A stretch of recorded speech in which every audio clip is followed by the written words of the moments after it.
In a quiet, secluded village surrounded by rolling hills, there lived a man named Elias. The villagers called him the Lantern Keeper because of the small, flickering lantern he always carried. By day, Elias helped tend the fields, and by night, he walked through the village, ensuring the streets were lit, his lantern guiding his way. But there was something peculiar about his lantern. It never went out. Rain, wind, and even the darkest nights couldn't extinguish its flame. Many wondered about its secret. Children would whisper stories about magic, and the elders often said Elias had been chosen by fate. But Elias, humble and reserved, never shared much about it. One evening, a traveler named Marin arrived in the village. She was a philosopher, journeying from place to place, searching for answers to life's great questions. Intrigued by the stories of the Lantern Keeper, she sought him out. Elias was sitting by the village well when Marin approached him. His lantern rested beside him, its warm glow dancing in the cool night air. "Is it true," Marin began, "that your lantern has never gone out?" Elias looked up at her, his face lined with years of quiet contemplation. "It's true," he replied, "but it's not the lantern that is special. It's the flame." "And what kind of flame is it?" Marin asked, sitting down beside him. "It's the flame of purpose," Elias said simply. Intrigued, Marin pressed further. "And what purpose does it serve?" Elias paused, staring into the flame. "This flame reminds me, and anyone who sees it, that light exists even in the darkest times. It's a symbol of hope, of perseverance, and of the fragile balance we must protect in our lives." Marin considered his words. "But what happens when you no longer carry it? Will the light disappear?" Elias smiled. "The light isn't mine to keep. It belongs to everyone. My role is merely to remind others that the flame is always there, even if they can't see it." Marin was silent for a moment. "Do you ever grow tired of carrying it? Surely, the weight of responsibility must be heavy." Elias nodded. "Of course, there are days when the burden feels immense. But I've learned something important. The flame doesn't burn for me alone. It burns for the farmer who struggles with his crops, for the child who fears the dark, for the elder who feels forgotten. Knowing that this small light makes a difference keeps me going." Over the next few days, Marin observed Elias. She noticed how villagers would gather around him in the evenings, sharing their worries, their dreams, and their fears. The lantern seemed to draw people closer, creating a circle of trust and understanding. One night, Marin approached Elias again. "I think I understand now," she said. "The lantern isn't just a tool. It's a reflection of what you offer to the world: connection, compassion, and hope." Elias nodded. "You've understood well. But tell me, Marin, what light do you carry?" Caught off guard, Marin hesitated. "I don't carry a light," she admitted. "I've spent so much time searching for answers that I've never thought about what I could offer." Elias smiled gently. "Every person carries a light, Marin.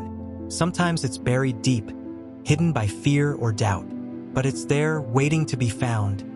Marin reflected on his words. Over the next few weeks, she stayed in the village, helping where she could, teaching children to read, listening to the stories of the elders, and assisting farmers with their harvest. Slowly, she began to see what Elias meant. The joy on a child's face when they learned a new word, the gratitude of an elder who felt heard, the laughter shared over a communal meal. These moments were small flames, adding warmth and brightness to the world. One evening, as they sat around the fire after the harvest, Elias shared a story from his youth. It was about his father, a man who had once carried a lantern of his own, but one that had gone out many years ago. "My father was a wise man," Elias began, "but he carried a burden of guilt. When I was a boy, he used to tell me stories about a time before the village was founded, when he traveled the world seeking knowledge. He met many great thinkers and teachers, but always felt that something was missing. He believed that the world was full of darkness, and that only the wisest and strongest could find the light." Elias paused, his eyes distant as if remembering his father's voice. One day, When I was just a child, he told me that he had discovered the truth. He had found the light, but he couldn't hold on to it. It slipped through his fingers like water. He returned to the village, and the lantern he carried, once so bright, was extinguished. Marin sat silently, captivated by the story. "And what did you learn from your father's experience?" "I learned," Elias said softly, "that the light isn't something you can seek out like a treasure. It's not something you possess. It's something you share."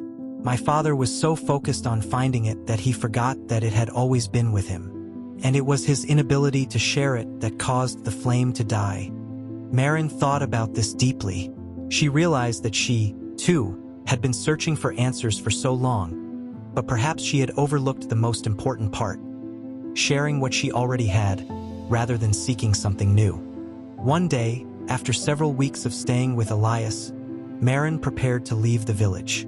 She had learned so much, and yet, there was still a feeling of uncertainty within her. What now? Would she continue her journey, or stay and tend the light she had discovered? The questions swirled in her mind like the wind in the fields. Elias, noticing her hesitation, handed her a small lantern. "This isn't the same as mine," he said, his voice steady. "But it's a reminder. Keep tending to the flames you found, and you'll never lose your way." Marin took the lantern, its flame warm against her palm. She felt a deep sense of peace. It wasn't just a physical object. It was a symbol of everything she had learned in the village. The importance of community, of listening, of sharing light with others. She was no longer searching for answers, but for ways to carry the light with her and pass it on. As Marin left the village, the sun was setting, and the sky was filled with soft, golden hues. She walked through the fields, the lantern lighting her path, knowing that the journey ahead would be just as important as the one she had left behind. The village grew smaller behind her, but the warmth of the people and the lessons she had learned stayed with her, like the steady flame of the lantern. Years passed, and Marin continued her travels. She found many more villages, met many more people, and in each place, she carried the light she had found.